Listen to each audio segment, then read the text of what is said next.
안녕하십니까. 나라사랑TV의 최환열 대표입니다. 오늘 이 시간에는 시진핑 1대1로의 진행 상황에 대해서 한번 살펴보도록 하겠습니다. 오늘은 그 첫 번째 시간으로서 해상무역로에 대해서 한번 알아보도록 하겠습니다. 1대1로 중에서 오히려 이 해상무역로 부분이 가장 큰 비중을 차지합니다. 오히려 일대와 관련된 부분은 경제성도 많이 떨어지고요. 이제 장차 개발될 그러한 지역으로 이제 보아도 될 것 같습니다. 그런데 이제 이 해상무역로는 중국의 입장에서도 굉장히 절실하고 긴박한 것이었는데, 이러한 것들이 지난 10년을 통해서 거의 해소가 된 것 같아요. 그리고 이 1대1로 중에서 어떻게 보면 이러한 해상무역로보다 더 크고 위중한 것이 있는데, 그게 바로 아프리카 지역입니다. 아프리카 54개국 중에서 53개국 정도가 이 붙잡힌 것으로 좀 보여집니다.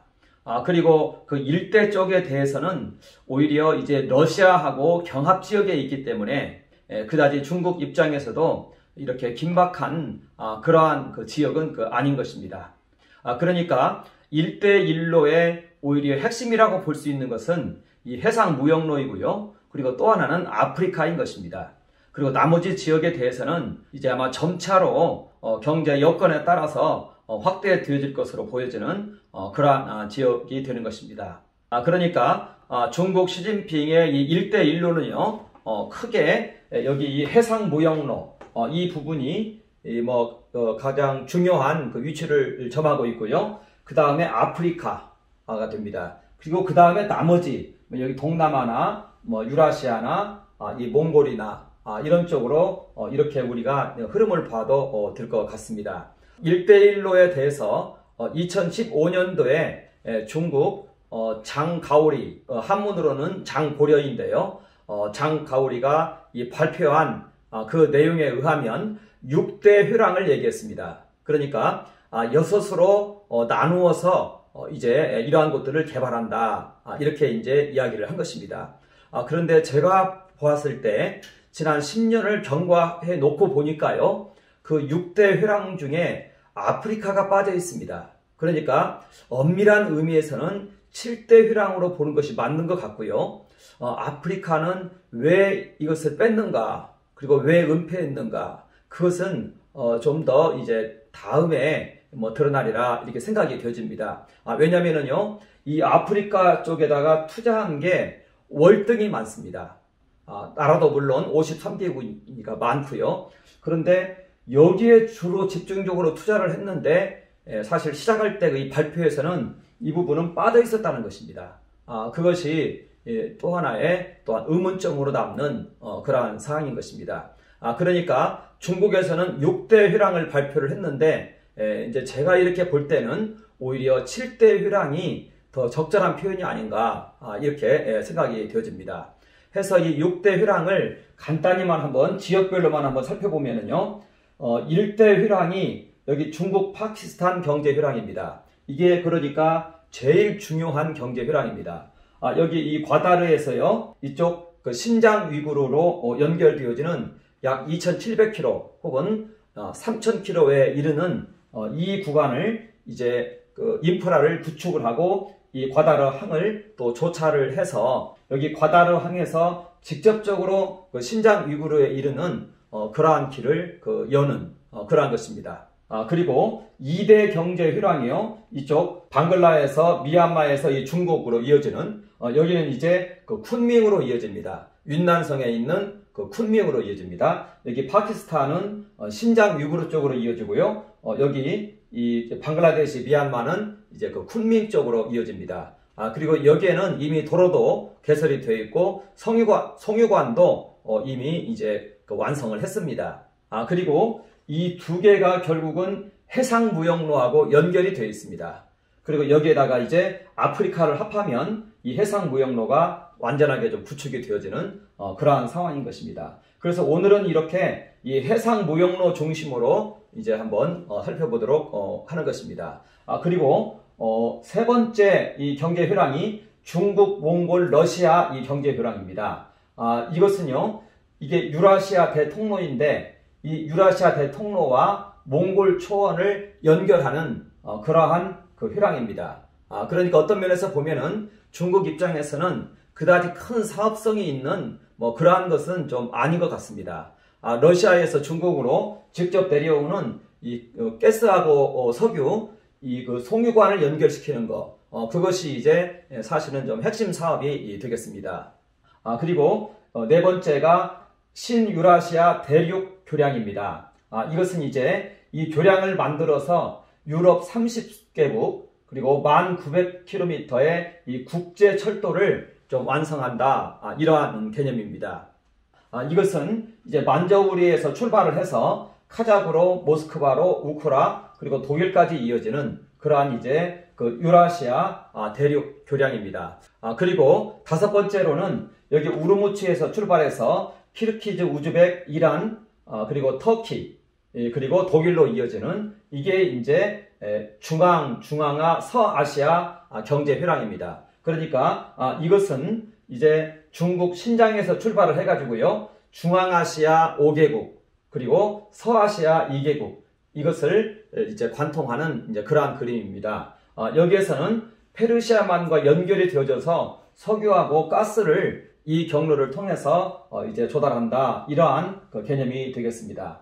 그리고 여섯 번째 경제 회랑은요, 여기 중국에서 중남반도, 동남아를 말하는 것입니다. 여기에 이제 그 경제 회랑인 것입니다. 이것은 주강 삼각주, 여기 중국에 있는 주강 삼각주와 이 동남아를 연결시키는 이제 그러한 경제 회랑이 되는 것입니다. 이것이 이제 6대 경제 회랑이고요. 저는 여기 하나 더 추가해서 이 아프리카를 하나의 그 경제 회랑으로 붙이는 것이 적절하다. 말은 이렇게 했는데 실질적으로 투자는 여기에 다 됐습니다. 여기 저 해양 운송로하고 이 아프리카의 이 모든 지난 10년 동안의 이러한 자금이 대부분이 이쪽으로 투자가 된 것 같습니다.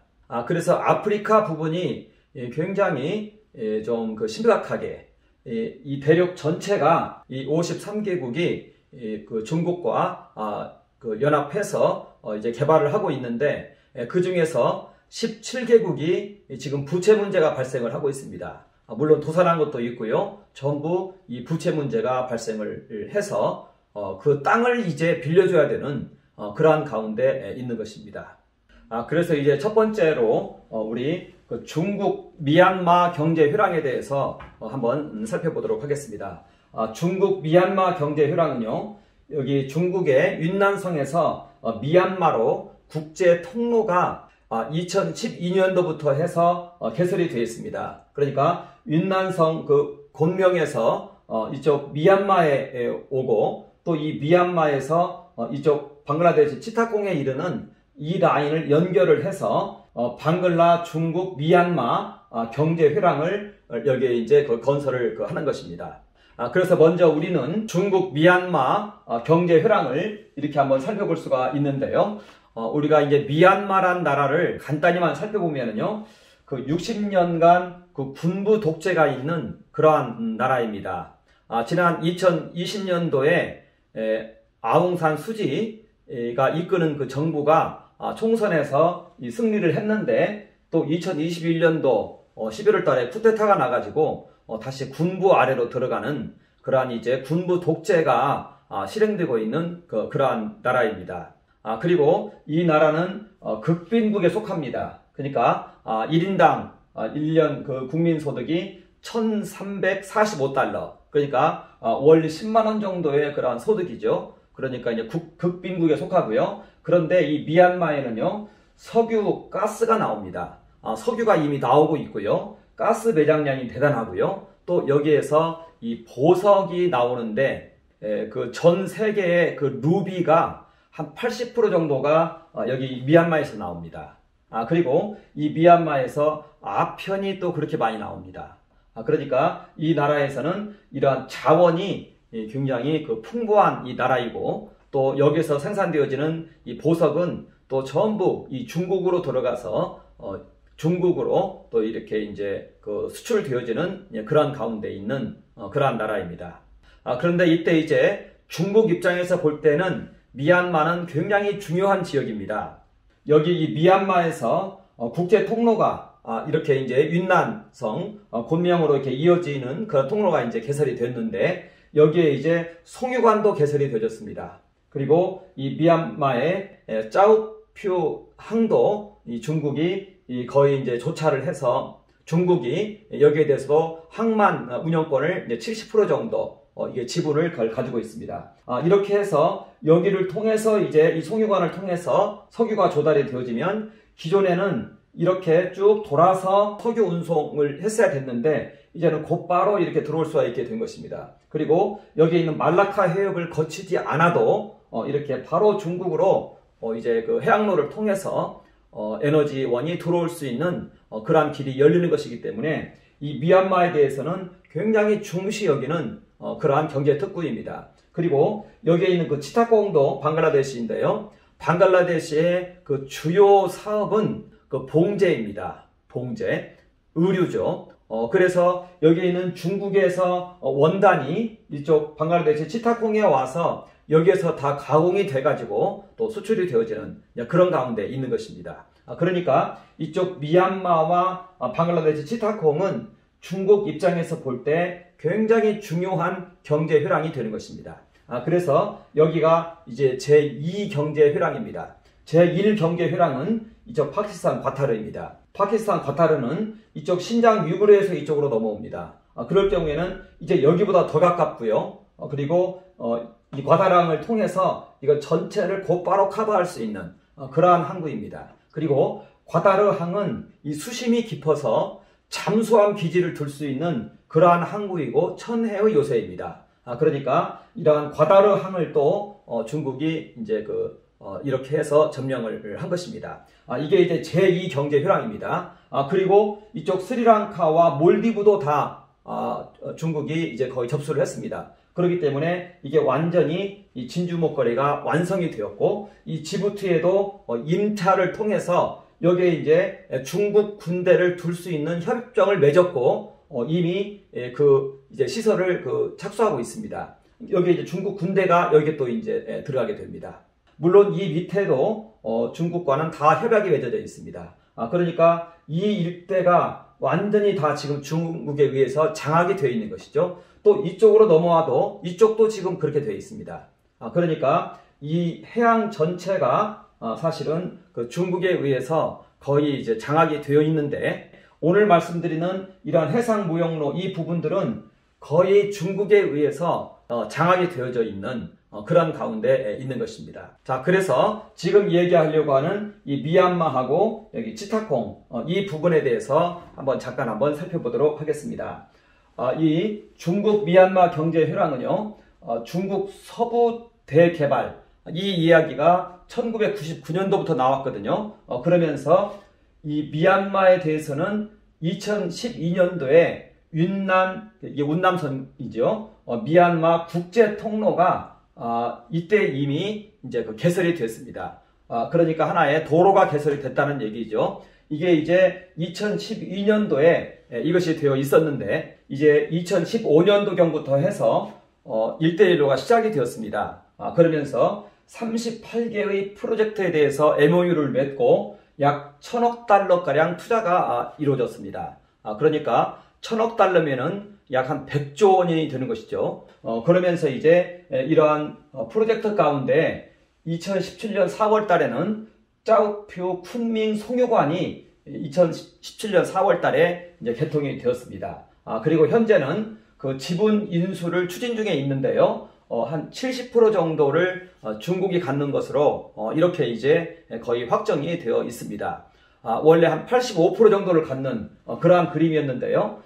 이때 짜오푸 쿤밍 송유관을 건설하는데 8조 원 정도가 이제 투자가 되어졌다 이렇게 되어 있습니다. 72억 달러가 투자되어 있다 이렇게 좀 얘기를 했는데 나중에 캐나다의 이 자문회사를 통해서 이걸 들어보니까 이것은 10억 달러 정도면 된다 이렇게 얘기를 한 겁니다. 그래서 72억 달러를 13억 달러로 조정을 하고 그러니까 한 1조 정도가 들어간 것이죠.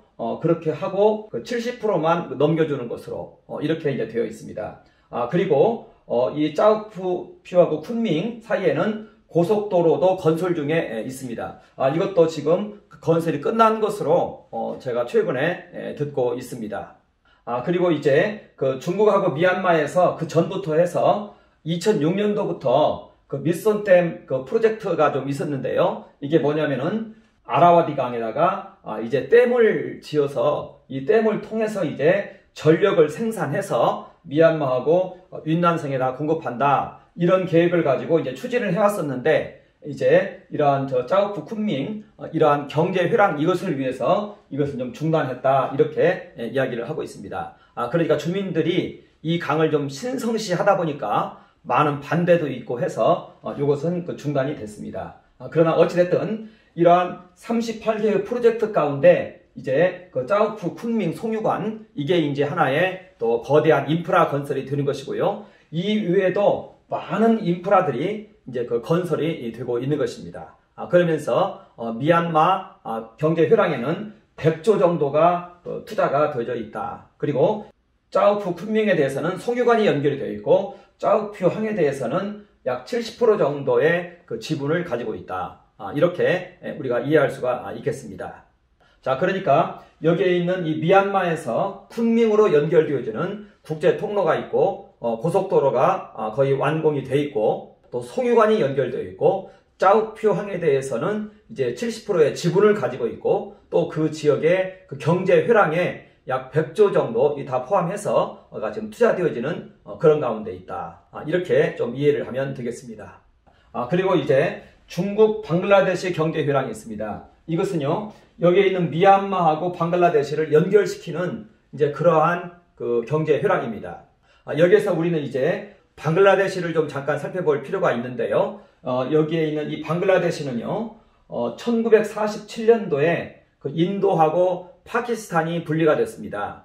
그리고 그때는 이 방글라데시가 동파키스탄이었습니다. 그런데 이것이 이제 1971년도 그리고 1972년도에 이제 이 파키스탄과도 완전히 분리가 되어서 방글라데시로 이제 독립을 한 것입니다. 여기에 업은 5분의 3이 농업이고요. 그리고 1인당 GNP가 약 2,000달러, 2,067달러 정도 됩니다. 그리고 이 방글라데시의 주요 그 산업은 봉제와 선박 해체입니다. 그러니까 봉제가 그 주업을 이루고 있고요. 또 선박 해체하는 것이 하나의 공업 분야로서의 하나의 주요한 산업이 되어 있습니다. 여기에서도 이 중국과 2016년 10월 달에 전략적 협력 동반자 관계로 구축을 했습니다. 그래서 5년간 230억 달러를 지원하겠다. 그 당시에 그렇게 얘기했으니까요. 2016년도면은 이미 이게 이제 진행이 됐겠죠. 그래서 우리는 여기에 대해서 약 23조 원 정도 이제 그 인프라와 전력 그리고 여러 프로젝트에 지원이 된 것으로 우리는 알고 있는데 어느 날 또 이걸 33조 정도로 이제 그 인상을 했다. 이러한 그 보도가 한번 나왔습니다. 그래서 이쪽 중국과 방글라데시에는 한 33조 정도가 투자가 됐는데요. 수송 인프라하고 전력 시스템 쪽에 많이 되었다. 이렇게 이야기를 하고 있습니다. 자, 그러면서 이 중에서 이제 대표적인 것이 있는데 2014년도부터 시작해서 2022년 6월 작년이죠. 파드마 대교가 준공이 됐습니다. 그러니까 이 파드마 강을 가로지르는 이러한 큰 대교인데요. 이게 그 복합층으로 되어 있습니다.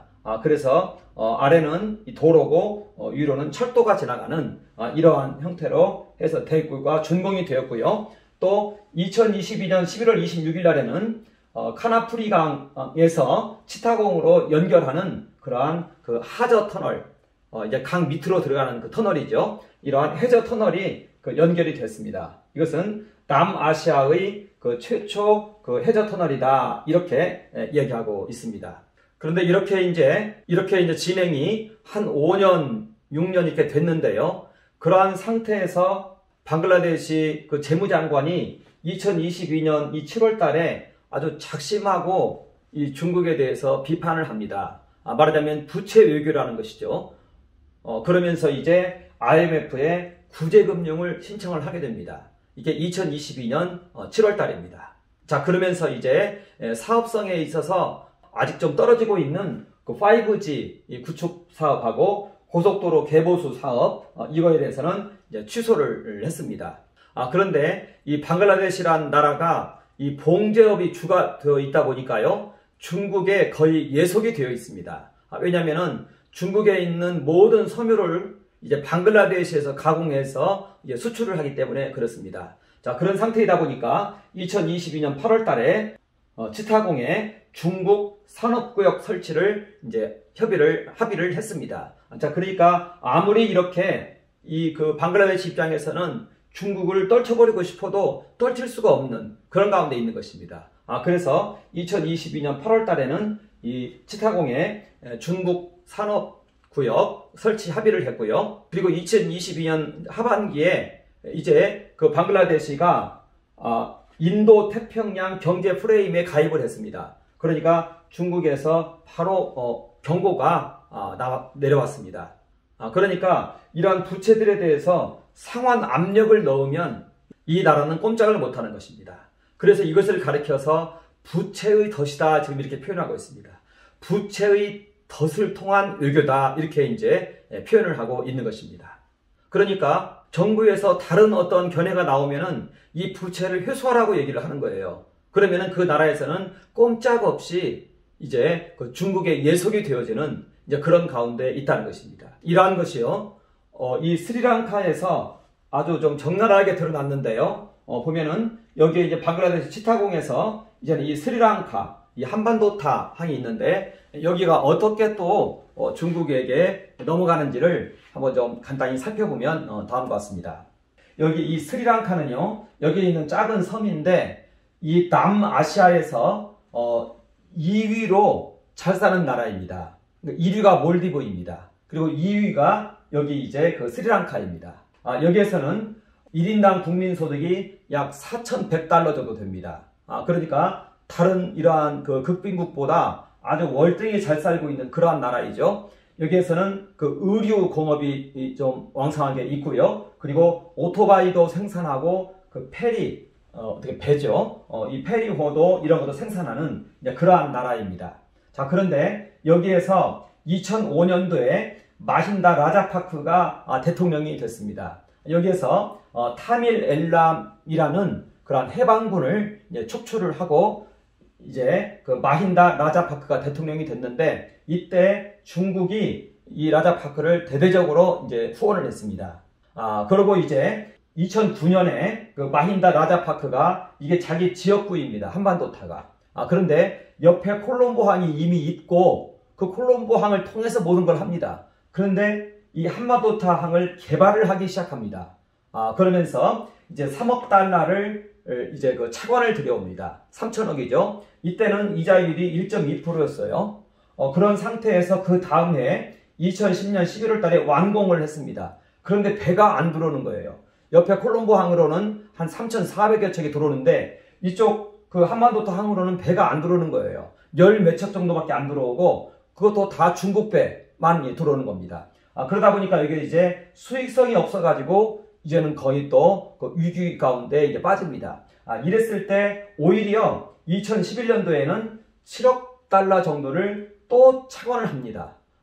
그런데 이때 이 이자율은 오히려 6.3%였습니다. 고정금리였고 6.3%였고 상환기간도 10년 이내인 아주 짧은 기간으로 해서 이렇게 또 들여왔습니다. 그러니까 마힌다 라자파크의 아주 그 부정과 부패가 이렇게 또 연결이 되어진 것이죠. 그런 상태에서 2014년 9월 달에는 이제 그 라자파크가 콜롬보 항을 또 이제 그 개발하겠다고 얘기를 합니다. 이것은 이미 있는 항구인데요. 이것을 이제 조차를 해주겠다. 그리고 또 항구 도시를 또 옆에다 건설하겠다 하면서 4조 원 정도를 이제 또 들여오려고 합니다. 자, 그런 상태에서 이 중국과 계약을 했는데 그 다음에 2015년도에 시리세나가 집권을 했습니다. 그러니까 라자파크가 물러나고 시리세나가 집권했습니다. 그러면서 이 콜롬보항 프로젝트에 대해서 계약을 해지를 해버렸습니다. 계약을 취소를 한 것이죠. 자, 그러니까 중국에서는 2016년도에 변제를 요구했습니다. 앞에 있는 이 한반도타 항이나 이런 것에 들어간 이 대금을 갚으라고 요구를 했습니다. 그러면서 재정 위기에 빠졌습니다. 그래서 이제 새로 대통령이 된 시리세나도 별 수 없이 2017년 12월 달에 한반도타 항을 99년 동안 조차를 해줬고 또 지분도 70% 정도를 중국에게 넘겨주었습니다. 이렇게 해서 한반도타 항이 완전히 중국으로 사실은 넘어가게 된 것입니다. 자, 그런 상태에서 2019년도에는 이 마힌다 라자파크의 이 동생 고타야바 라자팍사, 라자파크사라고도 합니다. 집권을 하게 됩니다. 이 고타바야 라자팍사는 이 마힌다 라자팍사의 이제 동생입니다. 이 고타바야 라자팍사가 대통령이 되니까 이 마힌다 라자팍사가 이제 총리가 됩니다. 이렇게 해가지고 지금 2019년도에 또다시 집권을 하게 됩니다. 그런 상태에서 이제 2022년 2월 달에는 IMF에 구제금융을 신청을 하고, 왜냐하면 이 돈을 갚을 수가 없으니까요. 그런 상태에서 2022년 6월 18일 날에 이제 그 국가 부도가 나게 되는 것입니다. 이렇게 해서 여기에 있는 이 스리랑카가 아주 지금 그 어려운 가운데 빠지는 그러한 일이 지금 발생을 한 것입니다. 그리고 여기 몰디브도 마찬가지입니다. 이 몰디브를 좀 미리 좀 보자면은요, 몰디브 같은 경우에는 이제 그 인구가 약 40만 명 정도밖에 안 됩니다. 작은 거죠. 그런데 총 부채가 약 30억 달러인데 한 3조 정도 됩니다. 그런데 GDP의 한 3분의 2가 됩니다. 이건 이미 이제 어떻게 할 수 있는 방법이 없는 것이죠. 그런데 이 모든 부채가 다 중국 부채인 것입니다. 중국에서 들어와서 여러 가지 이제 교량이나 이런 시설 공사를 다 한 것입니다. 그런 상태에서 코로나가 터져가지고 이 몰디브는 여행으로 먹고 사는 나라인데 여행객이 들어오질 않으니까 이제 이 몰디브도 완전히 이제 이 부채의 덫에 빠져가지고 어찌할 바를 몰라 하는 그런 가운데 있습니다. 이러한 상태에서 이게 전부 다 지금 인도를 둘러싸고 이렇게 중국이 다 점령을 해버리니까 인도에서 부랴부랴 이 몰디브에게 최근에 이제 지원을 했습니다. 그런 상태에서 현재 그 야민 대통령이 이제 그 2017년도에 대통령이 됐는데, 이때 이제 그 인도에서는 아까 제가 말한 것처럼 그 정도의 지원을 했습니다. 그런데 이 야민 대통령이 이 그 금액을 보니까 이게 터무니없는 비용을 산정했더라, 이것을 얘기합니다. 그러니까 중국에서 와서 여러 가지 비용 산정을 말을 하는데 이게 아주 터무니없는 비용 산정이더라, 이렇게 이야기를 하는 것입니다. 우리는 아까 그것을 미얀마에서도 봤었죠. 중국에서는 72억 달러가 들었다고 했는데 캐나다 컨설팅사로해서 알아보니까 13억 달러면 된다, 이렇게 얘기를 좀 했다는 겁니다. 이런 형태로 비용 산정을 하고 있다는 것입니다. 여기에서도 이제 동일하게 그러한 현상이 나타났고, 그리고 어찌됐든 몰디브도 경제적으로는 완전히 중국에 지금 예속이 되어 있는, 그런데 이제는 규모가 크지 않다 보니까 인도에서 여기에 대해서 지원을 좀 하고자 하는 이제 그런 가운데 있는 것입니다. 자, 그 다음에 이제 여기에서 이 파키스탄 과타르함에 대해서 한번 중국 파키스탄 경제 회랑에 대해서 한번 살펴보도록 하겠습니다. 먼저 여기 파키스탄에 대해서 잠깐 알아보면요, 1947년도에 인도에서 분할해서 영국으로부터 독립을 했습니다. 그리고 1972년도는 여기에서 방글라데시가 떨어져 나갔고요. 이 파키스탄이라는 나라는 농업이 주업이고 또 목화를 이용한 그 섬유가 이제 그 생산이 되고 또 시멘트와 비료 공장도 있다, 이렇게 이야기를 하고 있습니다. 이 지역도 중국에서는요, 여기 신장 위구르에서 과다르항까지 연결하는 구상을 2013년도부터 시작을 했습니다. 이게 한 2,800km 정도에 이르는데요. 도로, 철도, 송유관, 광통신을 이렇게 연결하겠다, 이렇게 이제 계획을 했었습니다. 자, 그런 상태에서 이제 2015년도에 이제 1대1로가 본격적으로 이제 추진이 됐습니다. 그래서 이 경제 회랑에 대해서 30개 정도의 양해 각서를 체결을 했습니다. 그러면서 1차로 280억 달러를 지원하겠다고 했고, 근데 나중에 보니까 이제 그 2차, 3차 들어갔겠죠. 했을 때 약 한 460억 달러 정도 일이 들어간 것 같고요. 과다르항을 건설하는데 약 160억 달러가 들어갔습니다. 그래서 이걸 다 합해가지고 620억 달러 정도가 이 회랑에 이제 투자가 되었습니다. 그랬을 때 약 62조 정도가 여기에 투자가 됐습니다. 자, 그런데 여기 과다르항 건설할 때는 이 조건이 좀 많이 달랐습니다. 어떻게 달랐냐면 이때는 여기 160억 달러가 들어갔는데 아주 초고금리였습니다. 13%의 이율로 이제 차관을 해줬습니다. 여기에 있는 13%에는 보험료가 포함되어 있는 그러한 이율입니다. 그러니까 이 13%는 거의 볼 수 없는 그런 형태의 그 이율로 여기를 계약을 한 것입니다. 어떻게 보면 과다르항에 대해서는 이제 중국 입장에서 또 다른 의도가 있지 않았나 이렇게 좀 보여지는 것입니다. 파키스탄에서도 더 이상의 돈이 없어서 이제 2017년 4월 달에 이 과다르항에 대해서는 40년을 조차를 해줍니다. 빌려준다는 얘기죠. 그리고 항만 매출의 91%, 경제 자유구역 매출의 85%를 이제 중국이 소유하는 것으로 해가지고 이제 계약을 체결합니다. 자, 그리고 2030년까지 중국 파키스탄 경제 효랑을 완공한다 이렇게 얘기를 하고 460억 달러, 그러니까 한 46조 정도 드는 것이죠. 이제 여기에 대해서 투자 계획을 가지고 있다 이렇게 말합니다. 그리고 2022년 6월 30일자로 작년이죠. 카롯 수력발전소가 완공이 됐습니다. 여기에 들어간 것은 약 17억 달러 정도 들어갔다 이렇게 얘기합니다. 그래서 이 수력발전소 완공된 걸 가지고 이제 중국 1대1로를 소개하는 사이트가 있습니다. 이걸 이제 본격적으로 관리를 하는데요. 여기에서 이걸 가지고 이제 아주 대대적으로 선전을 좀 많이 좀 하죠. 파키스탄 전체가 이제 밝아졌다 이렇게 얘기하면서 이제 선전을 많이 하고 있습니다. 자, 그런데 여기서도 이제 부채 문제가 있습니다. 과다르항에서 2021년도에 시위가 이제 일어나기 시작을 했는데요. 그러면서 시위 이유는 뭐였냐면은 낙수 효과가 전혀 없고 그리고 이곳에서 나오는 그 모든 이익을 다 중국이 가져간다. 그리고 들어와서 있는 이 중국인들의 이 불법 체류 문제가 너무 심각하다 해가지고 이 과다르항에서는 시위가 발생을 했고 또 계속 발생하는 중에 있습니다. 그런 상태에서 이제 여기 이 파키스탄도 2022년 6월 달에 IMF에 구제금융을 신청을 한 것입니다. 자, 그러니까 이렇게 해가지고요. 여기 보면은 이쪽 미얀마, 치타공, 스리랑카, 그리고 스리랑카, 한반도타, 몰디브, 과다르 여기를 다 이제 접수를 한 것입니다. 그런 상태에서 이 지부티가 있는데요. 지부티는 이 아프리카 여기에 있습니다. 그리고 예멘이 여기에 있고요. 이 지부티는 이 땅을 빌려주는 나라예요. 1977년도에 아마 그 프랑스로부터 독립을 한 그러한 나라인데 이 지부티는 아프리카에서의 그 싱가포르를 꿈꿉니다. 그러니까 여기에서 미국, 일본, 이탈리아, 프랑스, 중국 이런 데다가 땅을 빌려줍니다. 그리고 그 임대료를 받습니다.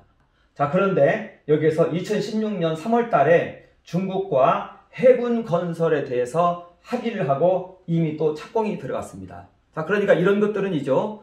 아주 이제 서방 세계에 큰 위협을 가하는 그러한 상황인 것입니다. 이 지부티를 근거로 해서 중국에서는 에티오피아와 케냐와 예멘을 연결해서 이 내륙으로 들어가는 그러한 이제 통로를 여기에서 좀 만들고 있고, 그런데 아프리카 내륙으로 들어가는 통로는 이 지부티뿐만 아니라 곳곳에 있습니다.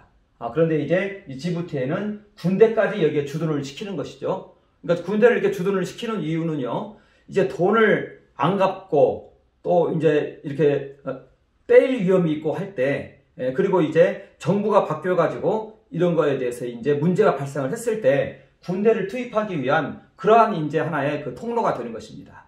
여기에 있는 이 지부티도 중국으로부터 돈을 너무 많이 꾸어가지고 여기도 부채 위기에 빠져 있습니다.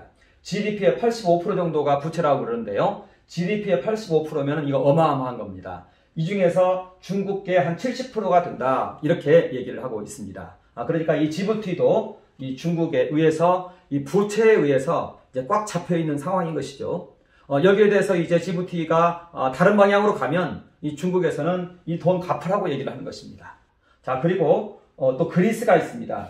여기에서 이제 지부티로부터 이제 이 운하를 타고 그리스까지 가는데요. 이 그리스에 대해서도 이 피레우스 항이 있는데 이게 유럽의 관문이고 세계에서 제일 큰 항구입니다. 이 컨테이너 항인데요. 여기에 대해서도 67%의 지분을 이제 그 중국에서 확보를 하고 있습니다. 자, 그리고 특히 여기에서 이제 이 과다르 항에 있는 이 항은 잠수함 기지로 다음에 이제 활용이 될 것 같습니다. 여기에서 이제 잠수함 관련된 수리도 하고 있고, 여기는 항이 깊어가지고 잠수함 관련된 그 군대가 주둔할 수 있는 그러한 항입니다. 여기가 있죠. 지부티가 있죠. 그리고 이쪽에 케냐 남아공 있죠. 이쪽에도 이제 다음 시간에 얘기를 하겠지만 이제 그 군사 기지로 쓸 수 있는 이런 항구가 조차가 되어 있습니다. 그러니까 이 전체를 통해서 대양 해군을 건설한다. 이런 얘기를 지금 다들 하고 있는 것입니다. 그래서 중국의 항공모함이 이 두 척이 있는데요. 하나를 또 추가적으로 이제 하고 있다. 해서 이 항공모함을 이제 중국이 이제 만들고 있고, 그리고 이 항공모함을 통해서 이제 그 미국과 하나의 이제 대척점에 서는 이제 그런 가운데 있는 것이죠. 이런 것들을 놓고 봤을 때 이거 전체는 어떻게 지금 얘기가 될 수 있느냐? 결국은 부채의 덫에 빠지고 공산주의 체제에 예속이 되어가고 있는 이러한 모든 나라들이라는 것입니다. 자, 그러니까 부채의 덫에 빠집니다. 그러니까 경제 우선권을 이제 중국에서는 획득을 하고 있는 것입니다. 그리고 다음 시간에 이제 아프리카를 또 보면 알겠지만요. 이 대기업들로 이런 사업에 본격적으로 진출을 합니다. 그래서 대기업을 장악할 수가 있다는 것입니다. 그러면 이 대기업은 이제 그 나라의 공산 정부를 지향하는 그러한 정치 인사에게, 그러한 정당에게 이러한 부분들은 이제 활용이 되어지겠죠. 그리고 대양 해군이 이렇게 건설이 되고 있습니다. 이렇게 해서 공산주의 체제에 예속을 시키고 있다. 이렇게 이제 보고 있다는 것입니다. 말하자면 서방 세계에서는 이러한 문제를 단순한 경제활동의 문제로 보는 것이 아니라 체제 문제로 지금 보고 있다는 것입니다. 왜냐하면 군대가 이렇게 들어서고 있으니까요. 자, 그런데 이렇게 일대일로를 쭉 연구하면서 도대체 왜 이런 문제가 발생하는가, 이런 걸 놓고 보면요, 두 가지 문제가 있어요. 하나는 부패 문제가 있다는 것입니다. 모든 나라마다. 이 1대1로에 의해서 이 대규모 빚을 지고 나라가 이렇게 어려운 가운데 빠지는 데에는 거의 정치권과의 그러한 그 결탁이 있더라는 것입니다. 부패 문제가 있더라는 것입니다. 말하자면 정치인들이 나라 사랑과 관련한 정치인들이 아니더라는 것입니다. 대부분이 다 독재국가이고 대부분이 다 이 군부 독재가 실행되고 있는 그러한 나라들이라는 것입니다. 그러니까 나라 사랑이 결여되어 있는 정치 지도자들이 그 나라를 다스리고 있더라는 것입니다. 그리고 두 번째는요, 경제가 워낙 낙후되어 있더라는 것입니다. 그러니까 중국에서 이렇게 돈을 대주면서 인프라 개발을 한다고 할 때 다 몰려 들어가 가지고 이렇게 다 예속이 됐다는 것입니다. 그렇다면 서방 세계에서는요, 이 두 문제를 해결을 해야 되는 것입니다. 하나는 이 나라 사랑을 가르쳐야 되는 거고요. 이것은 제가 볼 때는 선교사들의 몫입니다. 그리고 또 하나는 서방 세계가 너무나 여기에 대해서 소홀했다는 것입니다. 그래서 이제 G7에서는 770조 원가량의 이러한 자금을 여기에 투여한다, 이런 계획을 세우고 있는데 아주 이것은 잘한 계획이다 생각이 되집니다. 그런데 이러한 인프라 건설에 참여할 수 있는 나라가 세계적으로 그렇게 많이 있지 않다는 것입니다. 산업 개발을 해본 나라라야 됩니다. 그게 바로 대한민국이라는 것입니다. 그러니까 저는 이 대한민국에서 이러한 많은 나라들의 이 인프라 구축하는 여기에 기업들이 참여했으면 하는 이러한 마음이 있고요. 물론 자금은 이제 G7에 있는 자금을 활용하면 되겠죠. 그리고 우리나라에서 많은 선교사들이 해외 곳곳에 파견되어 있는데 나라 사랑을 가르쳐야 된다.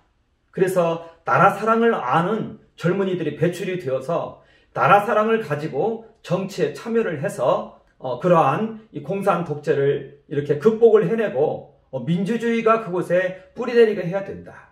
이것이 지금 이러한 나라들의 살 길이다. 이렇게 생각이 되어진다는 것입니다. 그러니까 우리나라는 이 선교사 파송에 있어서도 미국 다음에 두 번째로 이렇게 많은 선교사를 파송하고 있는 나라입니다. 그리고 우리나라 기업들은 많은 이러한 그 인프라 구축에 대한 경험들이 있습니다. 그래서 이러한 기업들이 여기에 참여를 해서 이러한 1대1로와 대항해서 싸울 수 있는 나라가 이 대한민국이 아닌가라고 저는 생각을 한다는 것입니다. 이제 앞으로의 모든 선교 활동이나 그리고 우리의 모든 나라 사랑은 이 전부 이와 같은 체제 전쟁으로 가 있다. 이것이 세계에서 가장 시급한 문제이다. 이것을 저는 오늘 말씀드리고자 하는 것입니다. 감사합니다.